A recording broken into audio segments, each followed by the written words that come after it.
नमस्ते दोस्तों। तो आज की वीडियो में हम बात करेंगे एक बेहद ही गंभीर लेकिन अपनी ही तरह की अजीब सी टाइमिंग वाली घटना की। राजधानी दिल्ली के एक भीड़ भाड़ वाले इलाके में हुआ कार विस्फोट, जहां लोग शाम की चाय में व्यस्त रहते हैं। जी हाँ, लाल किला यानी रेड फोर्ट के पास। इस वीडियो में हम ये जानेंगे कि यह हादसा आखिर कैसे हुआ, कौन पीड़ित हुआ, कौन बयान दे रहा है, किसने ट्वीट किया और आखिर में कुछ अपने पर्सनल इंसाइट्स। तो चलिए वीडियो स्टार्ट करते हैं। तो दिनांक है 10 नवंबर 2025, शाम करीब 6:50 से 7 बजे के बीच। स्थान दिल्ली के पुराने हिस्से में रेड फोर्ट मेट्रो स्टेशन, जो कि लाल किला मेट्रो स्टेशन के बिल्कुल ही पास है, शायद आप लोगों ने देखा भी हो। ट्रैफिक सिग्नल के सामने एक धीमी गाड़ी रुक रही थी। जैसा कि पुलिस कमिश्नर सतीश गोलचा ने बताया, एक धीमी गाड़ी रुकी थी, उसी में विस्फोट हुआ था और उससे आसपास की गाड़ियों में भी काफी ज्यादा क्षति हुई। अगर हम वाहन की बात करें तो कहा जा रहा है कि एक Hyundai i20 कार थी, हरियाणा पंजीकरण नंबर के साथ। देखिए, अभी तक पुष्टि तो बिल्कुल भी नहीं हुई है। कम से कम 8 लोगों की मौत बता रहे हैं। इनफैक्ट काफी सारे आर्टिकल्स अगर आप पढ़ेंगे तो वहाँ पे 11 लोगों की मौत का बताया गया है।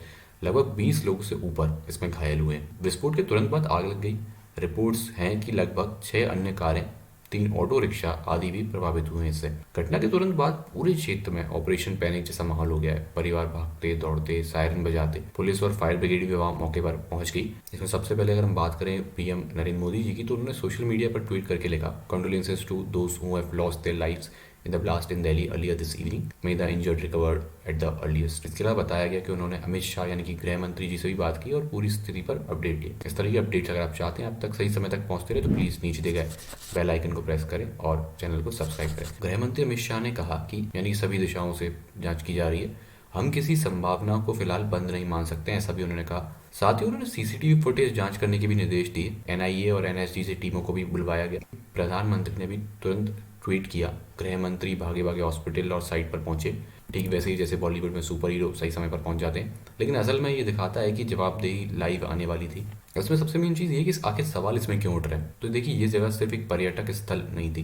बल्कि देश की स्वतंत्रता दिन के ऐतिहासिक ठिकाने में से एक है, इसलिए संवेदनशील है। अभी साजिश है या दुर्घटना, अभी तक इसकी कोई पुष्टि तो नहीं हुई है। हालांकि गृह मंत्री ने कहा कि टेरर एंगल को खारिज नहीं कर सकते हैं, यानी कि लोग इस तरह की बात कह सकते हैं कि कार का सिग्नल पर अचानक से फट जाना को हम गैस लगने का भी मामला मान सकते हैं। लेकिन अभी इंतजार रहेगा इस चीज के ऊपर। अब देखिए, इसमें समय और स्थान की वजह से भी काफी ज्यादा सवाल उठ रहे हैं, क्योंकि शाम करीब ट्रैफिक सिग्नल, पर्यटक की भीड़ के चलते और कारें भी काफी ज्यादा चल रही थी, इसलिए उसे एक आसान निशाना बनाया गया। अब एक सवाल इसमें यह भी कि सुरक्षा क्यों फेल हुई, क्योंकि इतनी हाई सिक्योरिटी जोन में कैसे ये हो गया, ये एक बहुत बड़ा सवाल है।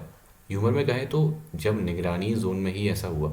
इसमें सबसे बड़ा सवाल ये भी होता है कि सुरक्षा क्यों फेल हुई, इतनी हाई सिक्योरिटी जोन में ऐसा क्यों हुआ, ये एक बहुत बड़ा सवाल पैदा होता है। आप लोगों ने कभी सोचा है कि आप कभी एक ट्रैफिक सिग्नल पर रुके हैं और अचानक से वहां चाय के टाइम पर ही धमाका हो गया हो। एक बार सोचिए कि पुलिस वाले जो मेट्रो स्टेशन के बाहर खड़े होंगे उस समय, वो शायद कह रहे होंगे कि आज तो बड़ा ट्रैफिक जाम बहुत बड़ी समस्या बन चुकी, पर असल में ट्रैफिक जाम से बढ़कर धमाका उनकी समस्या बन के आने वाला था। लेकिन हाँ, इस तरह का ह्यूमर हम इसलिए ऐड कर रहे हैं क्योंकि घटना की गंभीरता को कम नहीं किया जाए, बल्कि एक ऐसे ह्यूमर से हम चिंता को सहने लायक बना सके। अगर आपके पास इस घटना से जुड़ी हुई कोई भी विश्वसनीय जानकारी है तो नीचे कमेंट करके जरूर बताएं, लेकिन अफवाह नहीं, सिर्फ कोई विश्वसनीय जानकारी। इस वीडियो को लाइक करें, शेयर करें, ताकि ज़्यादा लोग अपडेट रह सकें। सब्सक्राइब करें इस चैनल को नीचे दिए गए बेल आइकन को प्रेस करके, क्योंकि हम ऐसे ही देश से जुड़ी सारी घटनाओं को अपने चैनल पर कवर करते हैं हिंदी भाषा में, समझने लायक और हल्के फुल्के अंदाज में। देखिए, जो घटना है ये हमें याद दिलाती है कि सुरक्षा निगरानी सिर्फ नाम की चीज़ नहीं है। भीड़भाड़ वाले प्रतीकात्मक स्थानों पर हमें सच में सतर्क रहना पड़ता है।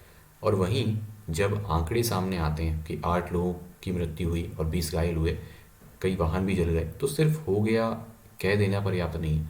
ज़रूरी ये है कि हम पूछें क्यों हुआ, कैसे हुआ, क्या बचाया जा सकता था, और उसी के साथ हमें शांत रहकर अफवाहों से बचकर सच सूचना पर भी भरोसा करना होगा। इतना ही था आज की वीडियो में। अगर इस वीडियो ने आपको कोई भी वैल्यू प्रोवाइड करी हो तो चैनल को सब्सक्राइब करें और लाइक करें। Thank you so much.